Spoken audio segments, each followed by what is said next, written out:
Okey, apa sahaja ciri-ciri fizikal, ciri-ciri semula jadi yang ada di atas tanah ni, kita panggil dia sebagai topografi. Okey. Second, topographic map shows natural features such as elevation and man-made features such as cool. Okey, dalam plan topografi ataupun peta topografi ni juga kamu akan dapat tengok ketinggian-ketinggian, ada gunung, ada bukit. Okey, ada man-made features, ciri-ciri buatan manusia, contohnya sekolah, masjid, rumah. Okey, dan sebagainya lah. Okey, semua je kamu akan nampak dalam peta topografi ni. Okey, yang ni depan kamu sekarang ni, yang depan skrin yang kamu tengok sekarang ni kat skrin kamu, itu adalah contoh peta topografi. Kamu nampak ni ada titik-titik dot-dot warna hitam ni, nampak tak? Nampak Puan? Apa benda Nampak tu? Puan. Apa tu? Peta-peten. Itu adalah rumah, kawasan perumahan, penempatan. Okey, cuba kamu tengok dia punya corak penempatan ni. Dia tertumpu kat mana ni? Okey. Kat tengah. Kat tengah. Okey, kamu tengok di sekelilingnya adalah kawasan apa ni? Pegunungan. Yes, kawasan bukit, kawasan gunung kan. So yang tengah ni adalah jalan raya. Semua kawasan perumahan ataupun kediaman dia hanya bertumpu sepanjang jalan raya ni je. Nampak? Walaupun adalah macam sikit-sikit yang masuk ke dalam pedalaman ni. Nampak? Atas bukit pun ada. Nampak tak? Nampak Puan? Puan. Okay. Kalau kamu tengok ni garis-garis ni apa benda ni, banyak sangat garis dalam plan ni. Kamu rasa tu garisan apa tu? Garisan bukit. Garisan bukit.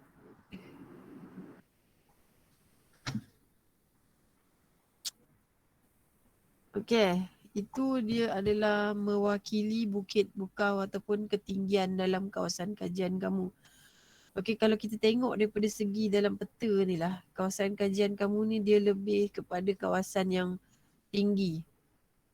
Okey, sebab ada ni, nampak tak bulat-bulat kecil ni? Nampak cursor saya ni tak? Nampak Puan? Yang saya tunjuk ni itu adalah puncak bukit. Okay, semakin kecil dia punya bulatan tu, maknanya itu semakin tinggi lah. Itu dia punya puncak yang paling teratas sekali. Okay, so maknanya kawasan kajian kamu ni dekat kawasan bukit. Kalau kita tengok lah daripada plan topografi ni. Okay, macam saya tunjukkan cara macam mana nak baca plan topografi. Okay, ini adalah topografi map kita panggil. Okay, contour line. Garisan kontur. Ni yang saya tunjuk kat kamu yang banyak garis ni, ada berapa lapis garis ni. Ini kita panggil dia sebagai garisan kontur. Okey, yang saya akan terangkan dekat bahagian sini. Okey, garisan kontur ni. Ini kita panggil bulat-bulat yang ni semua ni, the struggling line ni kita panggil dia sebagai contour line. Setiap contour line ni contour line are line that represent a certain height and elevation. Dia mewakili ketinggian masing-masing dan setiap garis ni ketinggian dia tidak sama. Okey, contohnya sini 500, sini 400. Kamu rasa yang dekat tengah-tengah ni berapa nilai dia? Sebab setiap garisan dia ada nilai dia tersendiri. Dia tak akan berkongsi ni tinggi yang sama, ketinggian yang sama. Sekejap lagi saya akan tunjuklah kamu macam mana nak kira berapa nilai kat dalam ni garis ni. Sekarang ni dia hanya bagi kamu ketinggian pada garis yang ni dengan ketinggian garis yang ni. Lepas tu kita tak tahu ketinggian ni, kita tak tahu berapa. So sekejap lagi saya akan ajar lah berapa yang, macam mana kamu nak kira. Okay. Saya nak tanya kamu, apa maksud height dalam bahasa Melayu? Ketinggian. Ketinggian. Apa pula maksud elevation dalam bahasa Melayu? Cari Google ataupun cari kamus apa maksud elevation. Height tadi dah cakap dah, height tu adalah ketinggian. Tapi kalau elevation ni apa pula? Ketinggian juga. Ketinggian juga. Kenapa ada ketinggian? Ketinggian juga. Okay, mesti ada perbezaan dia. Height ni ketinggian yang macam mana, elevation ni pula ketinggian yang macam mana. So dengar je. Macam mana? Kecerunan. Okay, kamu nampak tak rajah yang saya tunjuk ni? Nampak tak kelas? Okay, nampak. Ini adalah bukit. Ini adalah MSL ni adalah mean sea level. Adalah apa? Orang panggil apa? Paras laut. Ini adalah paras laut. Ini adalah ketinggian. Yang ni adalah elevation. Ketinggian adalah daripada point ataupun titik yang sama kat sini. Ketinggian adalah daripada surface ke atas. Kita panggil dia ketinggian. Tapi elevation adalah ketinggian juga. Tapi dia adalah ketinggian daripada surface ke paras laut. Faham tak? Faham Puan. Faham So bila kita kata elevation, dia mesti adalah ketinggian daripada yang dikira daripada aras laut. Tapi kalau ketinggian height ni dia adalah daripada surface naik ke atas. Naik atas. Okay, nak tahu ketinggian berapa kapal terbang yang ni. Okay, daripada surface ke sini. Kalau kita nak tahu elevation daripada surface, permukaan ke paras laut. Ketinggian paras laut. Okay, kita back balik pada kita punya slide tadi. Okay, so boleh faham tak apa yang dikatakan contour line? Sekarang ni waktu ketika ini, kalau kamu tengok pelan topografi, adakah kamu nak panggil dia lagi garisan ketinggian? Ataupun kamu nak panggil dia apa? Ni garisan yang saya tunjuk ni tadi, apa namanya? Contour. Yes, contour line. Okay? Bukan lagi garisan bulat-bulat, garisan berkedut-kedut, no. Kita ada dia punya specific term dia, kita panggil dia adalah contour line. Okay, bila tengok pelan topografi, map, topografi map, kamu dah boleh tahu dah line-line ni kita panggil sebagai contour line. Contour line ni pula dia mewakili ketinggian kawasan kajian kamu tu. Okay, kalau macam kamu nak merancang sesuatu tempat, penting kamu tengok dulu dia punya keadaan topografi dia. Adakah kawasan kajian kamu tu landai ataupun dia berbukit ataupun dia beralun. Okay, penting kamu kena tahu sebab kamu nak tentukan apa pembangunan yang sesuai untuk kawasan kajian yang kamu rancang tu. Faham? Faham tak kelas? Faham Puan. Puan. So sebabnya ada certain bangunan dia tak sesuai untuk ketinggian yang terlalu tinggi. Okay, dia hanya sesuai untuk di kawasan yang bertanah rata. Contohlah kamu nak buat padang bola. Nak buat padang bola boleh tak buat kat lereng bukit? Tak. Macam mana keadaan bentuk muka bumi kita nak buat padang bola ni? Tanah rata.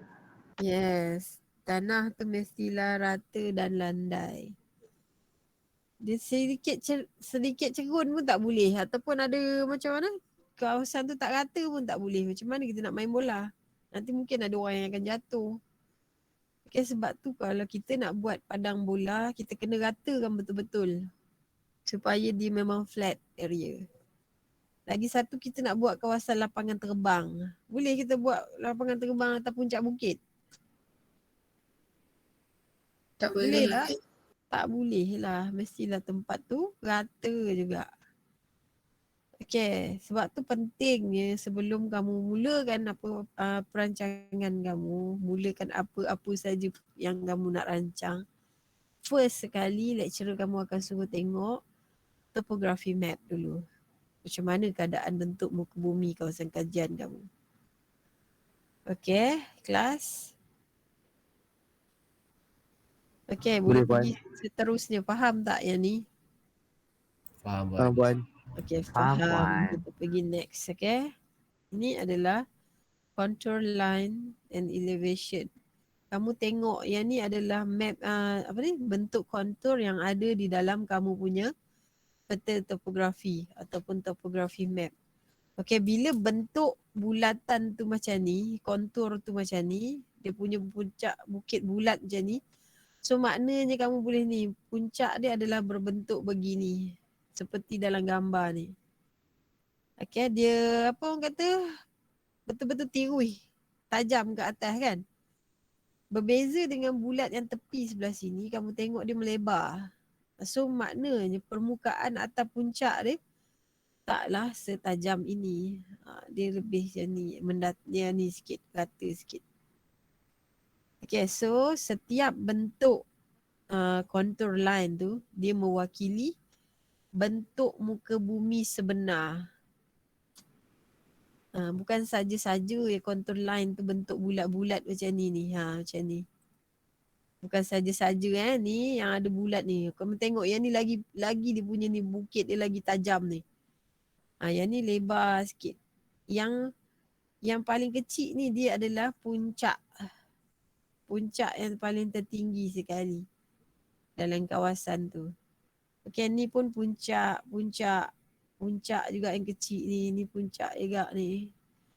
Okey, yang ni puncak juga tapi atas dia lebih lebar sikit. Rata sikit. Ni lagi satu. So kawasan ni memang kawasan berbukit ni. Memang kawasan yang berbukit bukau. Okay, kelas. So kita akan belajar nanti. Sekejap lagi saya suruh kamu buat macam mana daripada bentuk ni akan jadi rajah dia macam mana. Okay. So kamu boleh imagine tak benda ni? Boleh Puan.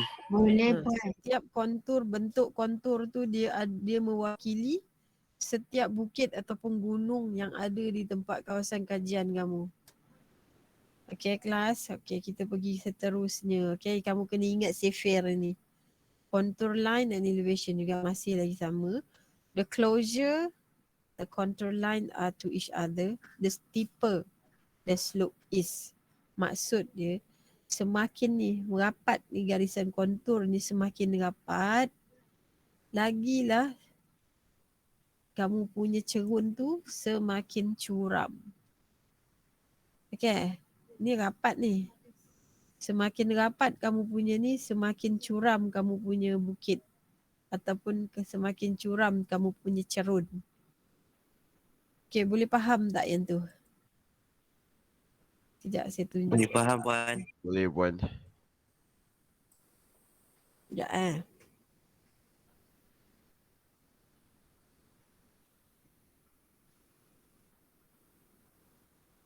Okay, nampak tak dekat kamu punya ni? Apa yang kamu nampak dekat ni? Slide kamu? Kertas putih. Kertas putih whiteboard Okay, saya nak tunjuk kat kamu yang saya cakap tadi tu. Semakin curam. Puan. Yes. Puan dah tutup whiteboard. Saya tutup. Dia jadi kecil Puan. Dia jadi macam mana? Kecil.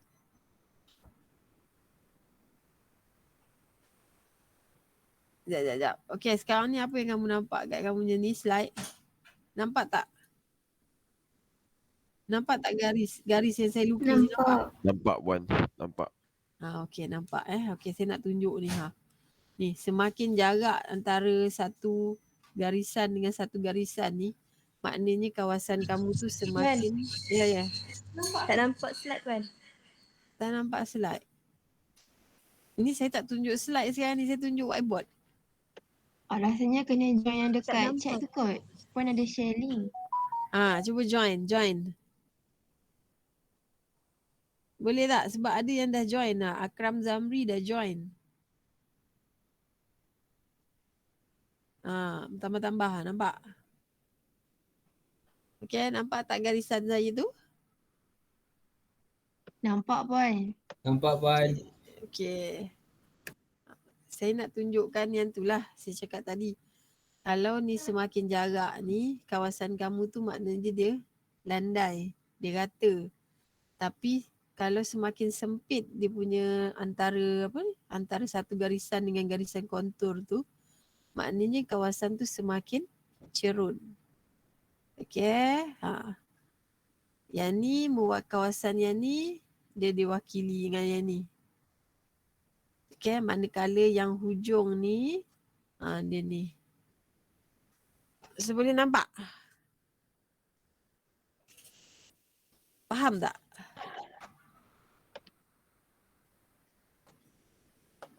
Kelas? Kamu ada lagi ke tak kat situ? Puan tunjuk sekali lagi. Okey, sekejap. Saya padam lah. Nampak kosong dah whiteboard saya ni. Okey. Yang ni atas ni saya lukis garisan. Okey, nampak tak garisan yang saya lukis ni? Ini mewakili garisan kontur ni. Nampak. Nampak puan. Nampak puan. Nampak bagus. Okey. Saya lukis baik semula lah. Okey.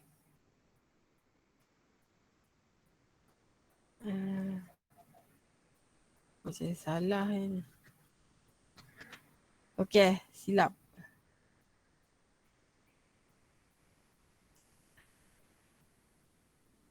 Okey Kamu nampak antara sini. Alamak. Sini dengan sini. Nampak? Nampak. Okey. So, dia punya kesimpulan dia, kawasan yang ni adalah lebih rata berbanding dengan kawasan yang sebelah sini. Kalau kita nak buat dia dalam bentuk bukit, dia akan jadi yang ni puncak dia, sini dia akan jadi ni. Pen ni. Okey. Yang ni adalah sini. Manakala yang ni dia adalah sini. Dia semakin tinggi kawasan tu. Okey, clear tak? Tak faham? Clear. Faham puan. Okey, faham. Kita back balik kepada kita punya ni tadi. Okey, macam ni lah juga. Ini adalah garisan kontur kamu. Kamu kena ingat, semakin rapat garisan kontur tu antara satu kontur dengan satu kontur ni semakin rapat, maka dia semakin curam. Tapi kalau garisan tu semakin jauh antara satu garisan dengan satu garisan yang lain, kawasan tu adalah semakin rata ataupun landai. Okey, contoh macam ni lah. Yang ni kawasan ni adalah dia punya ni semakin curam, ni kawasan curam. Yang lebar macam ni kawasan landai. Okey, yang ni landai, yang ni curam. Tak edit slide puan. Ui, slide. Tak nampak ni? Nampak puan. Sekejap. Okey, nampak? Nampak. Kita bagus back lah. tadi, yang tadi balik lah. Okey, sini kawasan dia curam sebab dia punya garis-garis dia dekat-dekat kan. Tapi kamu tengok yang sebelah sini, garis dia jauh jarak-jarak sikit kan. So, kawasan sini adalah lebih curam berbanding dengan kawasan yang tepi sini. Okey, kalau kita nak panjat bukit, kita jangan panjat tempat yang curam ni lah. Kita ambil yang landai kawasan jadi sikit. Okey, kelas? Okey puan. Okey, next Kalau tak faham boleh tanya. Okey. Ini adalah kesalahan-kesalahan yang berlaku pada contour line. Okay? Bila kamu nampak macam ni, ini salah lah ni. Yang macam saya lukis tadi pun salah. Sebab apa salah? Kenapa kamu rasa garisan yang depan kamu ni salah ni? Sebab dia tak boleh Dia bersilang. bersentuhan dengan Yes, garis kotor. yes. Cross. Dia tak boleh cross. Dia tak boleh bersilang. Bila kamu lukis, ni adalah ketinggian dia adalah 2. Ni ketinggian dia 1.5. Dia berbeza ketinggian. So bila dia berbeza ketinggian, dia tak boleh sentuh. Okay, garis ni. Dia sepatutnya ke sini. Dia tak boleh silang pangkah situ, tak boleh. So kamu baca penerangan. Ni dia kata contour line of different height can never cross each other. Dia tak boleh bersilang. Kalau kamu nampak dia bersilang, tu salah. Itu adalah kesalahan-kesalahan yang berlaku bila kita buat contour line. Okay, crossing contour line would mean that the intersection point has 2 different elevation, which is impossible. Dia adalah mustahil untuk dia bersilang sebab ketinggian dia tak sama. Okay kelas, kamu tengok kalau di sini, walaupun dia duduk dekat tepi sebelah sini kan, macam kita ambil line yang satu ni. Nampak tak line yang saya tunjuk dengan cursor saya ni? Nampak Wan. Okay, kalau masjid, saya letak dekat sini yang saya berhenti ni. Berapa ketinggian dia? Saya letak masjid dekat point ni. So, berapa ketinggian masjid? Masjid berada pada ketinggian berapa? 1. 1. Okay. Sekolah. Saya letak sekolah dekat sini. Sekolah pada ketinggian berapa? 1.5. 1.5. Okay. Adakah sekolah dengan masjid berketinggian yang sama? Tak. Tak. Okey, saya letak tadika dekat sini. Berapa ketinggian tadika? 1.5. 1.5. So, tadika berada pada ketinggian yang sama dengan masjid atau sekolah? Sekolah. Sekolah. Sebab dia masih lagi pada line 1.5. Cumanya dia tak berada dekat-dekat ni. Walaupun dia duduk hujung sini 1, hujung sini 1, kalau dia dah duduk di line yang sama, maksud dia ketinggian dia masih sama. Ketinggian kawasan tempat dia berada tu masih lagi pada ketinggian yang sama. Walaupun dia duduk macam kat puncak sini kan sekolah. Sini tadika kat bawah sini. Kamu nampak daripada mata kasar, nampak macam sekolah tu lagi tinggi daripada tadika. Tapi salah sebenarnya. Dia berada pada ketinggian yang sama ni. Sebabnya dia terletak pada garis ketinggian yang nilai dia masih lagi sama. Cuma dia akan berbeza ketinggian dengan masjid tadi ya. Sebab masjid terletak pada line 1 ataupun pada ketinggian 1.00. Okay, so kesimpulan dia, apa sahaja point ataupun rumah atau masjid atau apa sahaja yang berada pada garisan yang sama ketinggian, maknanya dia berada pada ketinggian yang sama lah. Okay, tak kira lah dia berada kat penjuru mana sekalipun. Faham tak kelas? Faham. Okay, faham Yang ni mistake ni lah tadi. Mistake tadi kamu tahulah kan, garisan kontur ni dia tak boleh crossing. Dia tak boleh bersilang. Kemudian, mistake yang kedua. Garisan ataupun garis kontur dia tak boleh stop macam ni. Tiba-tiba dia tak ada apa-apa kat sini. Tak boleh. Dia walau apa pun dia akan bersambung macam ni. Nampak tak? Yang ni pun dia akan kamu nampak dia mati kat sini je. Tapi sebenarnya dia bersambung ni. Dia akan bersambung juga. Walau macam mana pun dia akan bersambung menjadi satu bulatan juga. Ataupun bukan bulatan pun, satu bahagian dia juga.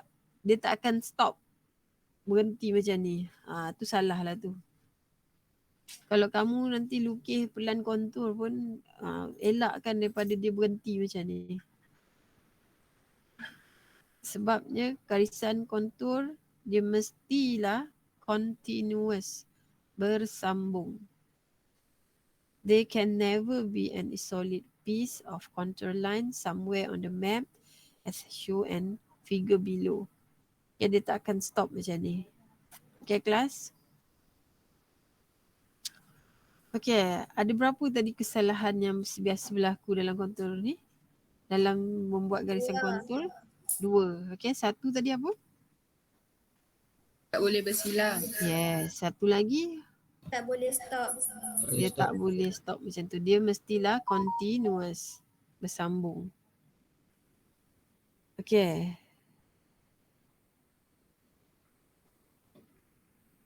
Okay, kelas. Setakat yang saya berhenti kat sini, ada soalan tak nak tanya?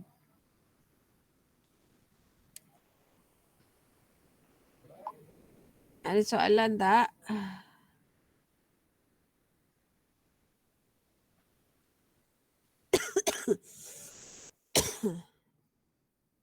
Okay, kalau tak ada soalan, maksudnya kamu fahamlah apa yang saya bagi tahu tadi. Okay, dan kita sambung seterusnya. Okay, ini adalah topografi term. Okay, term-term ataupun terma-terma yang biasa kamu jumpa masa kamu baca topografi map. Okay, kamu akan dapat benda-benda ni semua dalam topografi map. First adalah map scale. Map scale ni apa? Map scale. Apa map scale dalam bahasa Melayu? Skala skala. Kalau kamu buat pelan susun atur sebelum ni pun ada skala. Compare, dia adalah compares distance on the map with distance on earth. Maksud dia adalah perbandingan jarak di antara di atas plan kamu ni dengan jarak sebenar di atas muka bumi. Okay, kamu tengok semakin besar kamu punya nilai skala, objek kamu di dalam plan tu semakin halus, semakin kecil ni. Ni aliran sungai ni kamu tengok. Kamu nampak garis je. Okay, kalau nisbah yang kalau skala yang kamu guna 1 nisbah 100,000. Kalau kamu guna 1 nisbah 50,000, nilai dia makin kecil sikit kan berbanding sebelah ni. Lepas tu objek dia makin kasar sikit, nampak? Kan? Nampak tak? Tadi Nampak, kamu Puan. boleh, masa kamu guna skala 1 nisbah 100,000, kamu boleh nampak A, B dan C. Betul? Tapi bila kamu guna skala 1 nisbah 50,000, kamu hanya nampak B, C saja. Maknanya dia dah zoom sikit. Okay, bila kamu guna lagi kecil dia punya jumlah nilai skala ni 1 nisbah 25,000, kamu hanya nampak C saja. Maknanya objek kamu tu lagi apa? Lagi dekat. Lagi besar. Lagi kamu zoom besar lagi. Maknanya benda ni kamu boleh, benda yang kamu kena ingat, semakin besar nilai skala, objek dia semakin kecil. Tapi semakin kecil kamu punya nilai skala, objek dia semakin besar. Okay, bila kita belajar pasal skala, itulah yang benda yang kamu kena ingat. Okay, tapi biasanya plan topografi, map topografi ni dia akan guna skala yang nilai dia besar. Sebab kamu akan nampak keseluruhan kawasan kamu tu sampai berbukit-bukit kita boleh nampak. Sebab itulah bila kita tengok ni rumah ni kita hanya nampak dot ni saja, nampak? Kecil je rumah. Tapi bila kita buat plan susun atur macam yang kamu colour masa SEM 1 tu, kita guna skala yang nilai dia kecil, macam 1 nisbah 5,000, 1 nisbah 2,000. Okay, so sebab tu kamu boleh nampak jelas dia punya rumah, bangunan rumah tu, deretan rumah. Kalau kamu buat rumah teres, nampaklah lot rumah teres. Okay, sebab kita dah kecilkan dia punya nilai skala sebab kita nak besarkan objek dalam map tu. Faham tak apa yang saya bagi tahu tu pasal map scale ni? Faham. Faham Jangan keliru. Kalau kita nak buat pelan perumahan, pelan susun atur macam tu tak sesuai lah kalau kita guna skala yang nilai dia besar. Okay kelas. Boleh ikut lagi tak?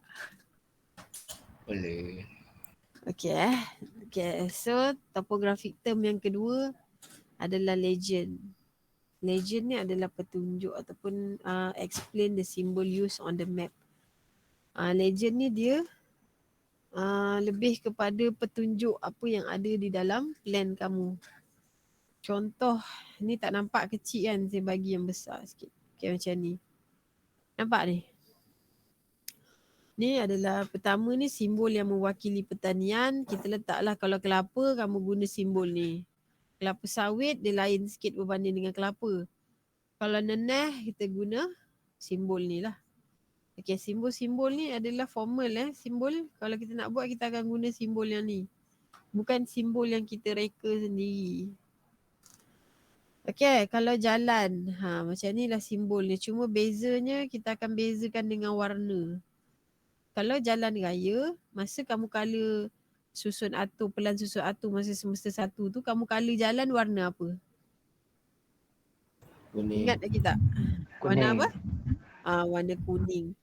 Tapi dalam topografi map, colour untuk jalan kita akan colour warna merah. Okay, tak sama Jangan keliru. Okay, yang kedua ni adalah jalan kereta api. Okay, kalau dalam tu kita nampak garisan macam ni, itu adalah mewakili jalan kereta api. Kalau titik-titik macam ni, ini adalah denai. Kalau nampak dekat jalan tu ada simbol macam ni, ini kita panggil dia jambatan. Okay. So kamu boleh tengok lah kalau simbol untuk sungai dan air macam ni. Nampak Kalau simbol-simbol yang mewakili bangunan, nampak masjid macam ni, gereja, tokong macam ni, kuil Hindu, tokong Cina. Boleh nampak. Okay, kelas. Ada nak tanya tak pasal legend? Bila kata legend, tahulah legend tu apa. Okay. Next adalah index contour.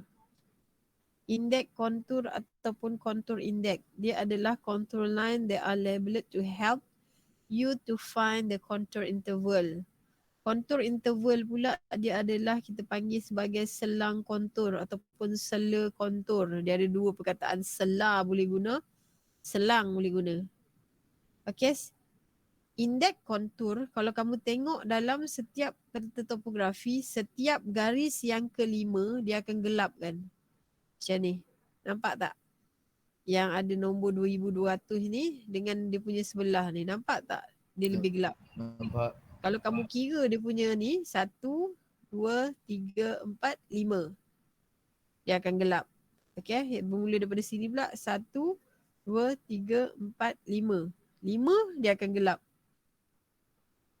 Memang automatik garis yang kelima dia akan gelap. Dan garis ni lah yang kita panggil sebagai indeks kontur. Indeks kontur ni biasanya dia ada nilai. Contohnya sini 2200. Sini 3000.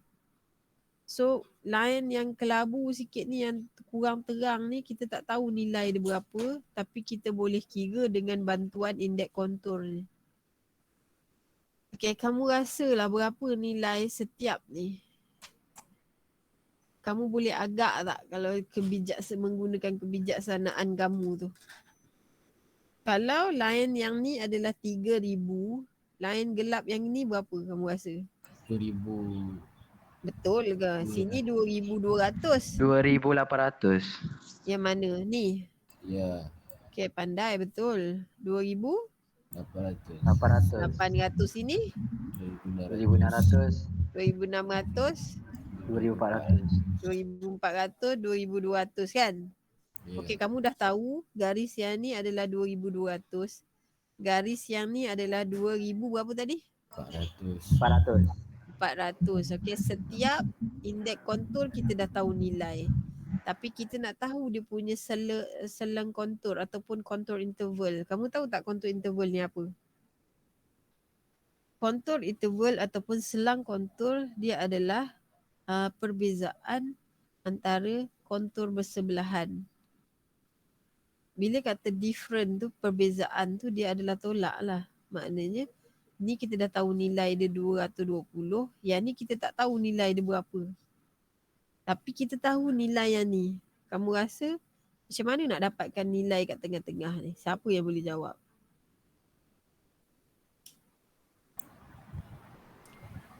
Siapa boleh jawab? Dibagikan dengan 5 lapisan. Mula-mula nak buat macam mana dulu? Kontur paling tinggi tolak kontur paling Yes, kontur paling tinggi sini berapa? 2400. 2400 tolak dengan 2200. 2200. So dapat berapa? 200. 200. So maknanya sela kontur kat sini adalah 200. Tapi kita tak nak yang keseluruhan. Kita nak satu-satu line ni. Berapa dia punya sela kontur? So kamu rasa berapa? 50. 40. Berapa? Berapa rasanya? 40. 40 ataupun 50? 50. Macam mana kamu kata 50? 40. Bahagia. Yang ni 200 bagi tak 4. apa, kita boleh uji balik. Yang ni 2200. Yang ni 2200. Kamu kata dulu 50, okey?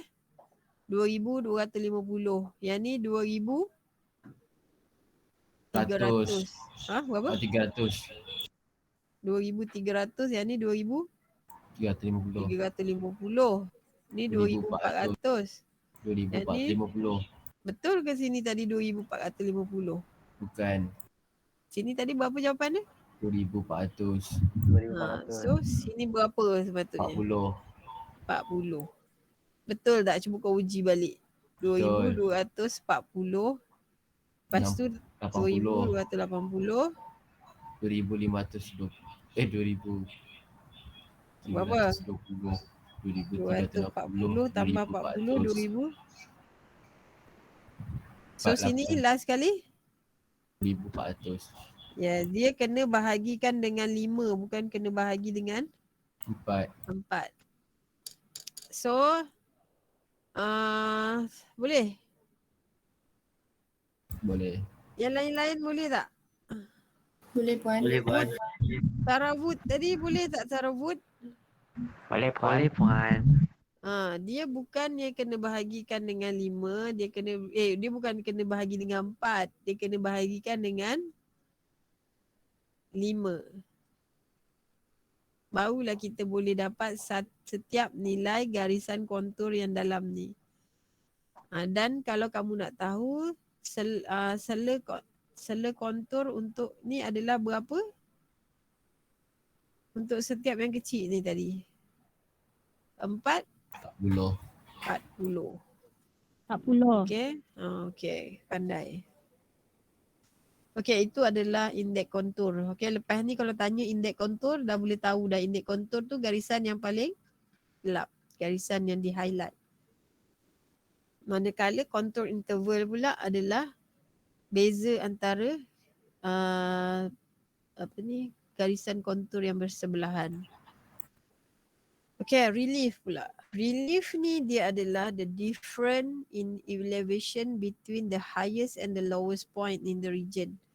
Okay, ini adalah kita tengok kepada satu wilayah tu ataupun satu kawasan ataupun satu daerah tu, mana point dia yang paling tinggi, kita akan catat, dan juga mana kawasan yang paling rendah. So kita akan catat juga. Bila kita dah dapat nilai, kita tolak tinggi dengan rendah, kita akan dapatlah dia punya relief, kita panggil. Relief dia adalah perbezaan antara point yang paling tinggi dalam wilayah tu dengan point yang paling rendah sekali. So kita dapatlah jumlah untuk relief. Senang kan relief?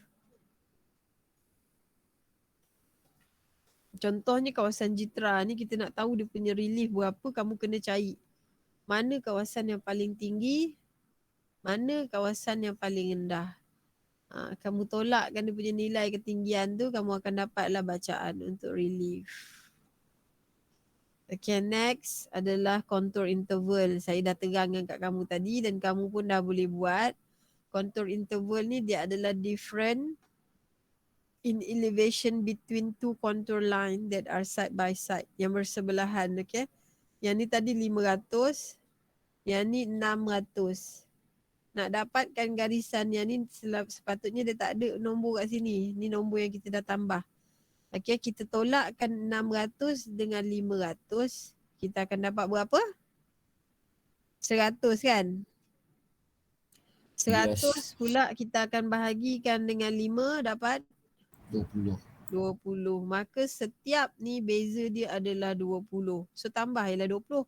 500, 520, 540, 560, 580, 600. So dapatlah semua nilai garisan kontur. Yang wajibnya tahu dulu indeks kontur dia berapa nilai. Betul, bolehlah selesaikan masalah yang dalam ni. Okey, setakat dekat sampai sini, siapa lagi yang tak faham macam mana nak kira kontur interval? Semua faham ke? Faham Puan. Faham Jangan kalau tak faham tu tanyalah, jangan diam sampai bila-bila pun kamu takkan tahu kalau kamu tak tanya. Okay? Ni adalah dia highlightkan kat kamu. Kamu must remember that a contour interval is not the distance between the two lines. To get the distance, you need to use the map scale. Okay, yang kamu cari ni dia bukanlah jarak. Dia bukan jarak antara satu tempat dengan satu tempat, bukan. Dia adalah nilai ketinggian. Kalau nak cari dia punya jarak, kamu kena tengoklah rujuk kepada map scale ataupun skala peta kamu. Baru kamu boleh tahu berapa jarak antara satu tempat dengan satu tempat. Okay. Any question? Tak ada. Okay, tak ada. Tak apa. Kita sambung kepada scale of map ataupun skala peta. Okay. Macam yang saya cerita kat kamu tadi, skala peta ni ada banyak. Satu nisbah 100,000, satu nisbah 25,000, satu nisbah 50,000. Okay, yang depan kamu ni adalah satu nisbah 5,000. Dia bagi kat kamu. Ni, peta yang depan kamu sekarang ni, nisbah dia adalah okay, saya terangkan dulu scale of map ni To be complete and really useful, a map must have the defined scale.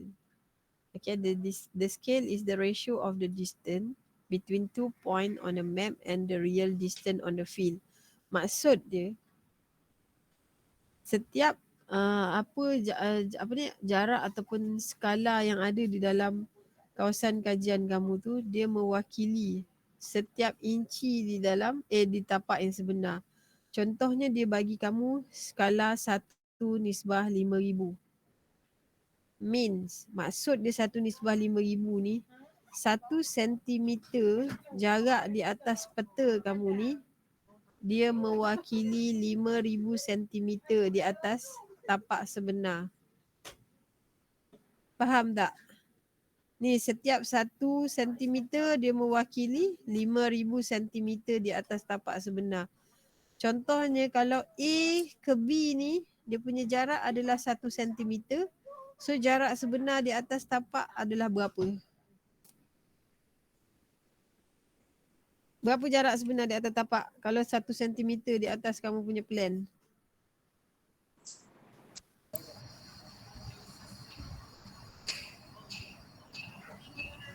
Berapa kelas? 5 cm. 500.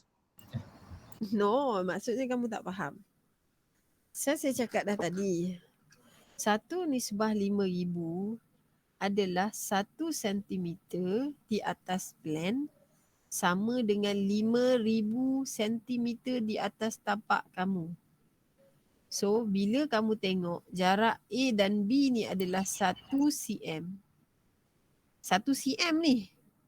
So, berapa jarak di atas? 50 meter. Berapa? 50 meter. 50 meter ataupun dalam sentimeter berapa? 1000 cm. 5000 cm. CM. Faham?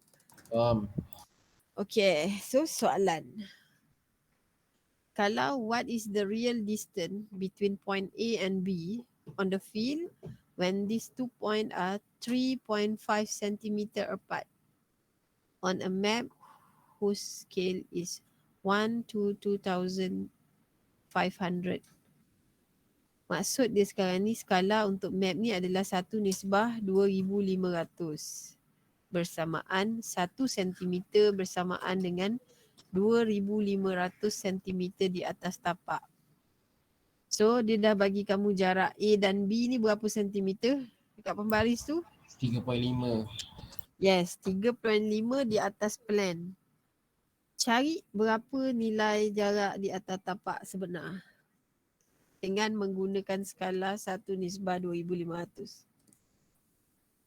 Kira siapa boleh dapat jawab?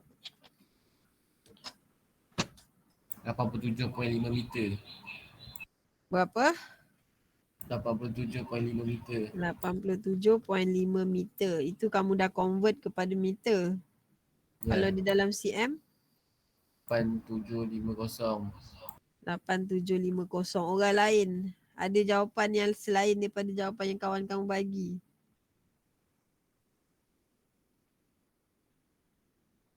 Orang lain jawapan please. Tidur ke?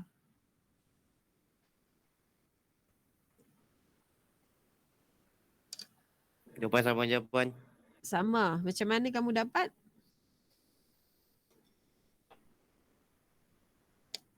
Macam mana kamu boleh dapat 8750? Darab. Darab apa tu? Bagi jalan kerja. 2500 darab Darab 35. 35. Yes. Okay. Betul. Kalau saya tukar pula dia punya ni, jarak A dan B, catat jarak A dan B adalah bersamaan dengan 6 cm. Okay, dan skala di atas plan kamu adalah 1/50,000. Berapa jarak A dekat B, A dan B di atas muka bumi yang sebenar? 3000 meter. 3000 So, kira. meter. Berapa? 3000 meter sama dengan 3 kilometer. 3 kilometer. Kalau sentimeter berapa tu? 3000 meter. Oh, sentimeter 300,000. Okay, orang lain?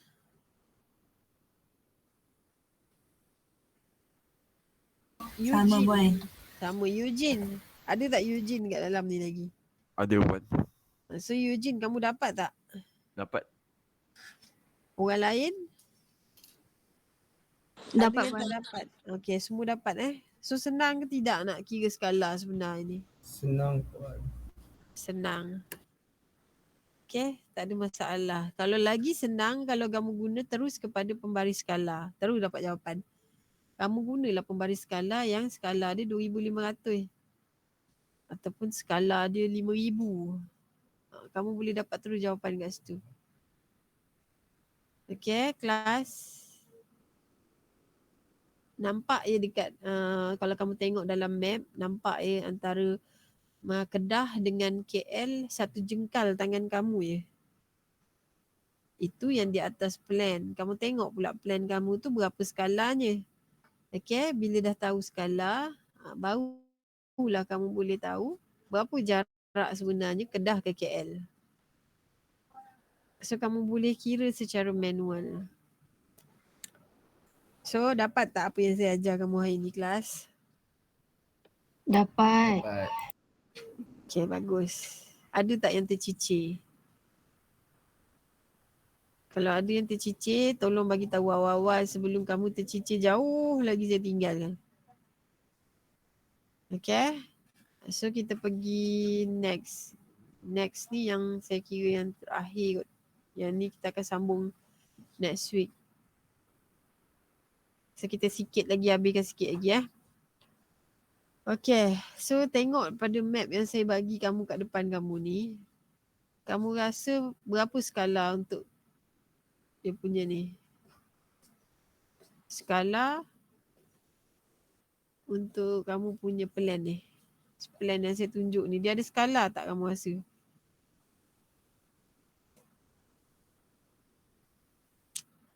Kamu rasa plan ni ada skala tak? Tak, ada. Ada? Nampak? Ada. Berapa skala dia?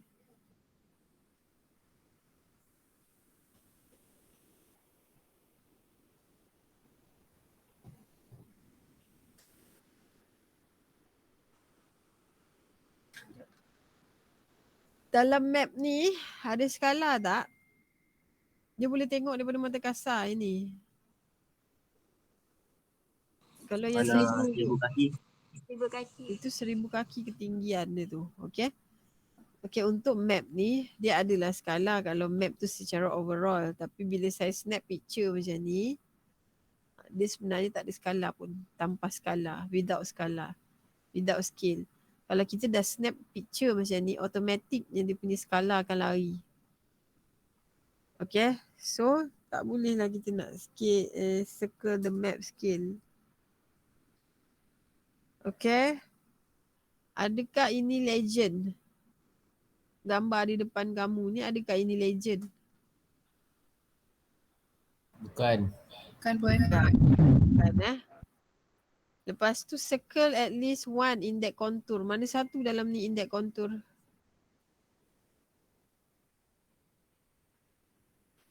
Saya tanya sekejap. Nur Balkis. Mana satu index contour Nur Balkis? Bagi satu nilai yang di index contour. 7,800 tu. Okay, good. Siti Aisyah. Bagi satu nilai indeks kontur selain daripada yang Balkis bagi tadi. 8,000. 8,000. Okay, pandai. Macam mana kita nak kenal indeks kontur dalam plan ni? Sekejap, saya tanya. Arif Hilman. Macam mana kita nak kenal indeks kontur dalam plan, dalam topografi map? Garisan yang macam mana?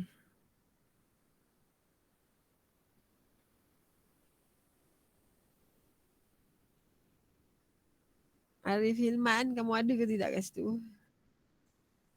Macam mana kamu nak kenal indeks kontur dalam plan ni? Dia akan berbeza dengan line-line yang lain. Yes, dia highlight line-line dia adalah lebih tebal berbanding dengan line-line yang lain tu. Okay. Okay, last question untuk Azalizah. Mana Azalizah? Azalizah? Ya, saya. Okay, what is the contour interval? Apa contour interval ni Azalizah? Perbezaan nilai antara garisan. So, kamu tahu tak berapa dia punya contour interval?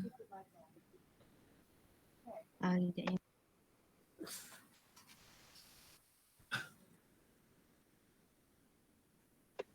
40. Macam mana kamu dapat 40?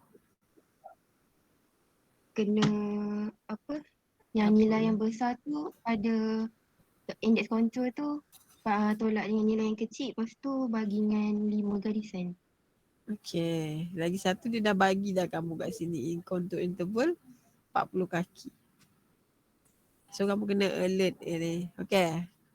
Kalau dia tak bagi kamu contour interval macam ni, kamu boleh kira cara yang kamu cakap tadi. Okay? Azaliza? Okay, puan. Okay. Good. Okay. Okay, kita ambil 3 lagi sebelum berakhir, okay? Kita ambil mountain, depression dan juga stream. Lepas tu kita stop. Okay kelas, mountain. Apa mountain ni? Gunung. Gunung Dia are represent by a series of circle. Okay, kalau bentuk dia macam ni, this is the top down view lah. Ni top down view ni kamu tengok ni. Daripada bulat-bulat dekat sini, dia bila keadaan bentuk muka bumi yang sebenar di atas tapak, ni lah bentuk dia punya bukit. Okay, dia akan ada apa? Tinggi kat tengah sini. Dekat tepi sini dia macam memanjang sikit dia punya spur. Orang panggil spur ni. Ni yang beralun tepi ni kita panggil dia sebagai spur. Sekejap lagi saya tunjuk lebih detail. Okay. So yang ni puncak dia dekat sebelah sini. Okay, dia akan jatuh pada point yang sama. Okay, dia punya stir ni. Kamu tengok sama kan bentuk dia? Sama. Yes, macam mana bentuk kontur, macam itulah bentuk keadaan semula jadi dia, keadaan yang sebenar dia. Okay, sebab kita akan buat ni macam ni. Kita panggil ni adalah kerata rentas. Macam mana daripada bentuk kontur kita nak naikkan dia jadi gunung. So next week kita akan belajar benda tu. Okay? Okay, kalau kamu nampak dalam plan topografi ada yang macam Hacker line ni. Ada apa garisan kontur tapi ada garis-garis macam ni kan. Ini kita panggil dia depression. Depression ni contoh dia macam volcano punya dike volcano. Tahu tak dike volcano ni apa? Tak. Macam gunung berapi punya tempat tu. Okay. Dia punya keliling ni, kalau kamu tengok line yang pertama ni, ketinggian dia adalah sama dengan yang tapak ni, surface. Tapi line yang kedua ni dia dah termasuk sikit. Dia dah macam kolam. Dia makin ke dalam. Tapi di kawasan tu berada di kawasan yang tinggi lah. So bila kamu nampak line macam ni, bila dekat keadaan semula jadi dia, gambar yang sebelah ni. Okay. Boleh nampak? Dia macam masuk ke dalam macam seolah-olah ada kolam kat dalam tu. Okay, itu kita panggil dia sebagai depression dalam term dia lah, dalam topografi map. Okay, yang ni stream. Kalau stream ni pula dia adalah aliran sungai. Kamu nampak selalunya dekat dalam kamu punya plan, kamu nampak ada aliran sungai. Dia berbentuk V macam ni, lepas tu tengah-tengah dia air lalu. Okay, kalau dalam kamu punya plan macam ni sebelah ni. Macam plan topografi dia ada di tengah-tengah. Okay, the direction a stream is following is shown on the topographic map by the way of contour line cross the stream. Okay, kalau kamu nampak dia bentuk macam V terbalik ni kan. Kalau kamu nak tahu mana hulu, mana hilir sungai, bagi tahu saya mana hulu, mana hilir. Adakah di puncak V ni hulu ke hilir ni? Hulu. Tak nak panas saya ni. Hulu. Hulu. Kenapa kamu kata dia hulu? Sebab dia permulaan. Okey, kalau kita tengok aliran air mestilah daripada kawasan yang tinggi ke rendah. Tak ada air naik daripada rendah ke tinggi. Kamu tengoklah nilai elevation ni kalau kamu tak boleh nak tahu. Kalau kamu tak ingat kalau ni hulu ke hilir kalau V terbalik ni kamu tengok dia punya ketinggian. Sini 800, sini 700. Kalau nak tentukan mana air tu mengalir, mana hulu, mana hilir, mestilah yang tinggi ni hulu. Okey, yang bawah ni, yang semakin rendah ni kita panggil dia hilir. So air akan turun. Kamu boleh tahulah arah laluan air tu. Ataupun kamu tengok bentuk V ni, kalau V, yang puncak V ni dia adalah hulu. So itu kan yang tepi hujung dia adalah hilir macam tu. Kalau yang sebelah ni pula, mana satu hulu mana satu ni? G ke I? Mana satu hulu? G ke I?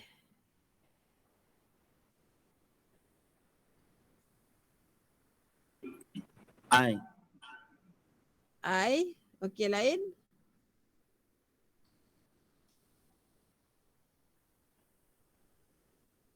Ada jawapan lain?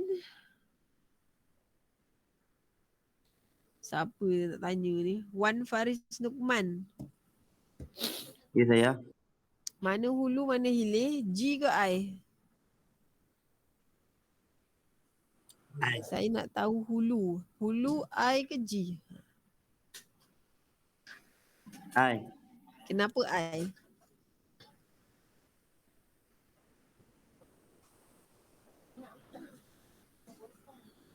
Kenapa I? Sebab Faris. dari guntur yang tinggi. Sebab okey. Okey kalau plan yang sebelah ni I adalah hulu, G adalah hilir. Walaupun kamu nampak kedudukan dia G ni lebih tinggi berbanding dengan I, tapi tengoklah nilai ketinggian dia. Yang G ni 560, yang I ni 570. Air akan mengalir daripada tinggi ke rendah ataupun tengok pada bentuk V dia yang dia ni langgar ni. Kalau dia V dia muncung dia ke sini, maknanya dia adalah hulu. Hulu dia di sebelah sini. Hilir di sini. Okey kelas. Cuba tengok yang ni. What letter represent the stream? Apa huruf yang mewakili stream ataupun aliran air? Huruf I. Salah tu. Tengok betul-betul. G. Huruf apa? D. G. G. Okay, G. G ke I. I tak. I titik dia dekat sini. Dia tak sentuh pun pada aliran stream tu. Stream ni yang sentuh adalah ni. Oh. G. Nampak tak? Tengok betul-betul. Kamu kena tengok betul-betul. Okay. Lepas tu, which way is the flow moving? To the right or to the left? Kemana pergerakan air tu? Adalah ke kanan ataupun ke kiri? Ke kanan. To the right or to the left? To the left. To the mana? Right, Right, right, kanan, left, kiri. Pergerakan air ni. I. Siapa yang nak tanya ni? Wan Azra. Left one. To the left. Are you sure? Pergerakan air to the left ke?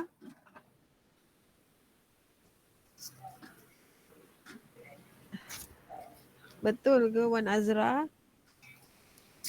Pergerakan air mestilah dia bergerak daripada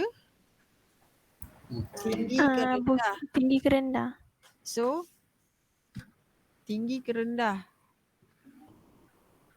Maknanya dia ke kiri ke kanan?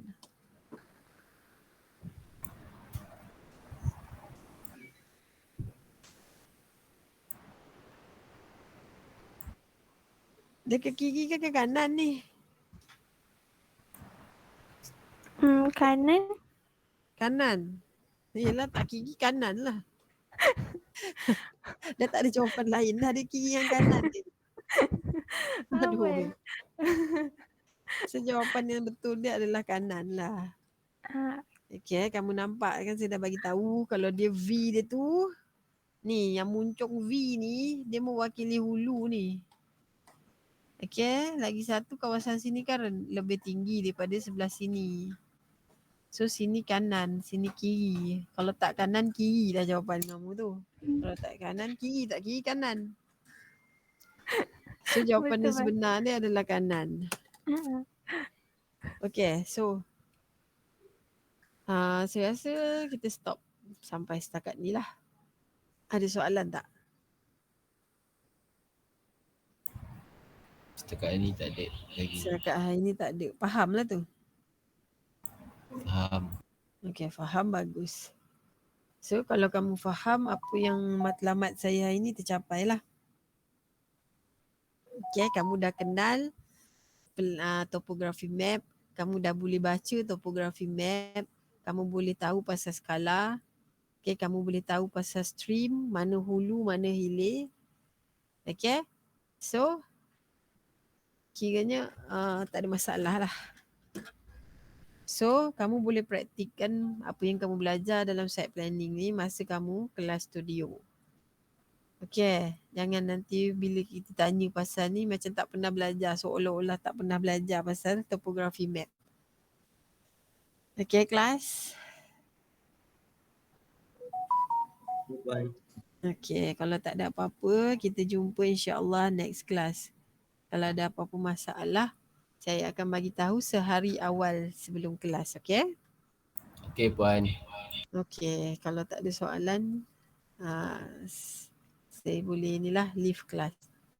Assalamualaikum, selamat sejahtera. Waalaikumsalam. Terima kasih puan. Salam puan. Terima kasih puan. Okay. Terima kasih puan. Terima kasih puan. Okay. Terima kasih puan. Terima kasih.